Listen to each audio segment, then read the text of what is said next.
Well, welcome everybody to the December online program for the alumni of the Sunshine Coast Health Center up here in Powell River, British Columbia.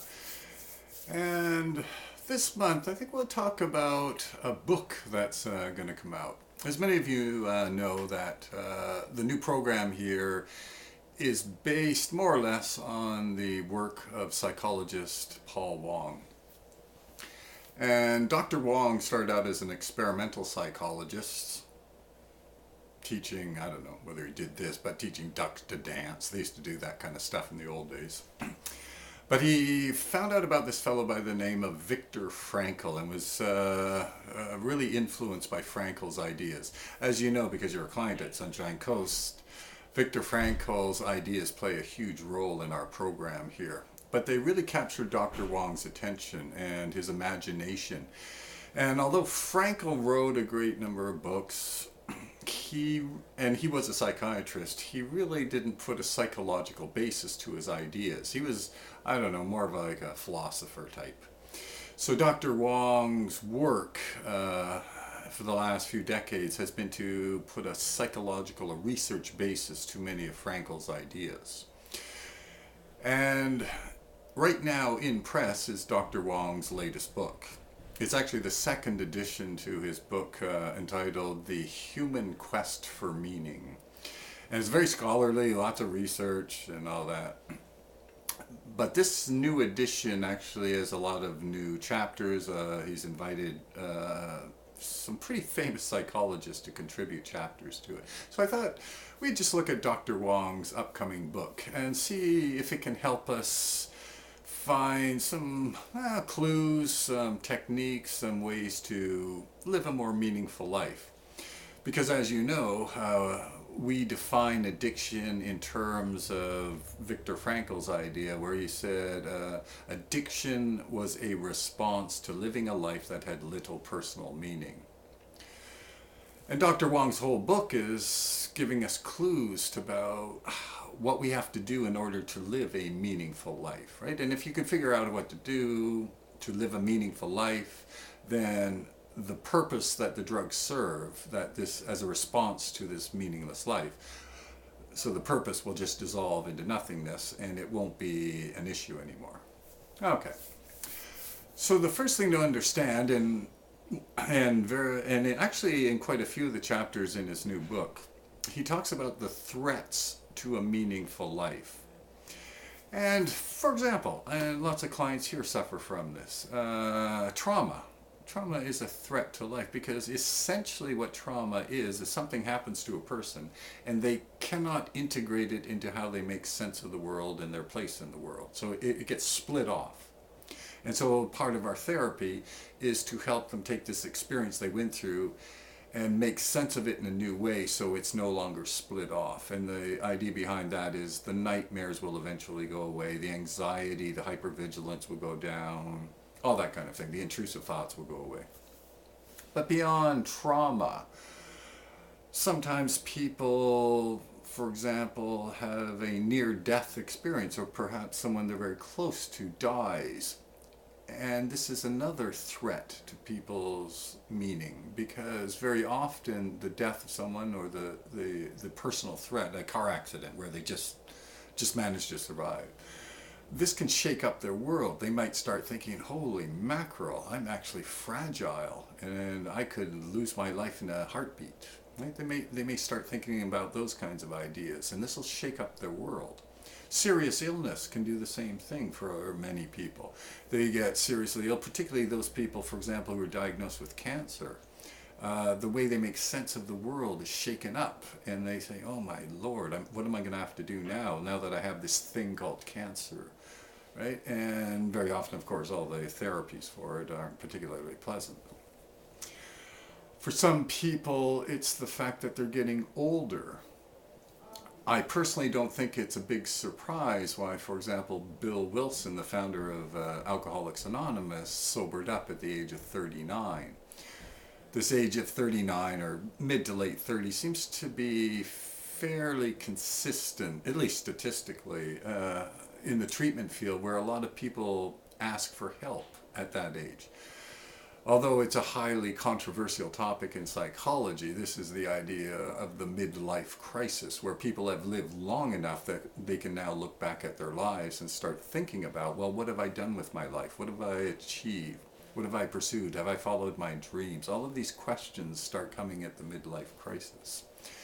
So the average age of the clients in the Sunshine Coast Health Center meets the typical average, mid to late 30s, with a few exceptions, yeah. Well, I mean, we do have younger people and older people, but it's this generalized statistical number is generally mid to late 30s. And so maybe it's an idea of getting older. And if you talk to senior citizens, they'll talk to you about how they make sense of their life, and very often in a new way, where they're starting to get rid of all of these little things that are just annoying to them and really aren't very important.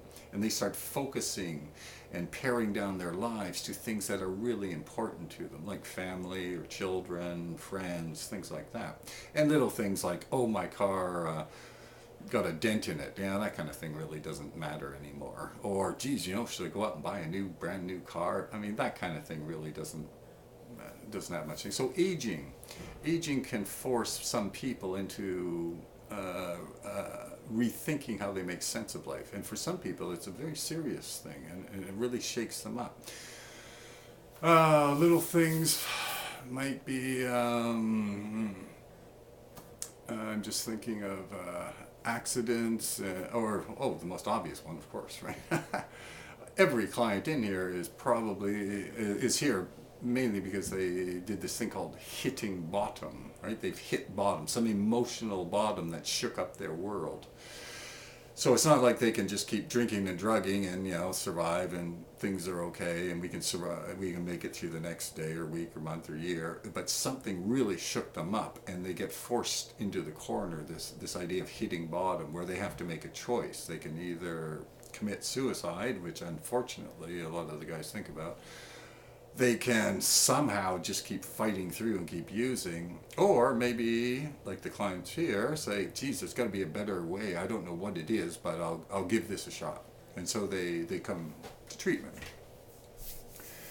But hitting bottom is very often, we can interpret it psychologically as the way we made sense of what was going on in our lives just is no longer working.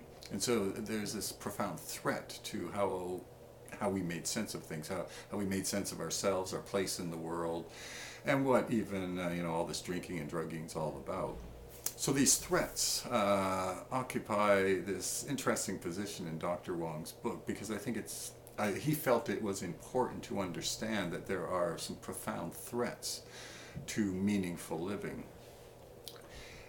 And Dr. Wong would actually make the argument that all human beings have this fundamental motivation, one, to survive, of course, keep living and keep the species going, but beyond that, to find a reason and a meaning for survival. So any threat to meaning is actually a threat at this very deep psychological level that each human being operates on. So that's why it's important to recognize what these threats are, to recognize that death is profoundly important psychologically to human beings. We're the only species on the planet that actually knows we are going to die, and we're fully aware of that, and that puts enormous pressure on people. But beyond those kinds of threats, there are threats that each of us is fundamentally separate from other people. There's anxiety created when we sit back and realize that our lives are the result of the decisions we've made, and that we have chosen these decisions quite freely.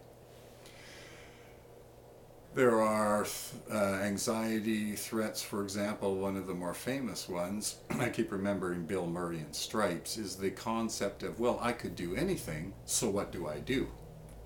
And Irving Yalom called this freedom anxiety. It's a very common one with the clients here too. So I could do anything, so what do I do? Right? And a lot of people get thrown into a tizzy over this kind of anxiety. So lots of threats to this meaningful living and how we pursue meaning, including the death, but also concepts of loneliness, maybe a big part of it, boredom, But all of these we can make sense of in the idea that if we want to go on and live this happy life, this contented life, this satisfied life, this meaningful life, we're going to have to recognize these threats and address them.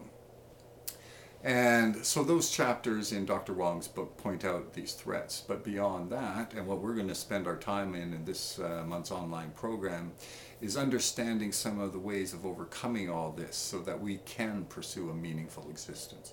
Anyway, that's a little introduction, and we'll be back next week with another little installment.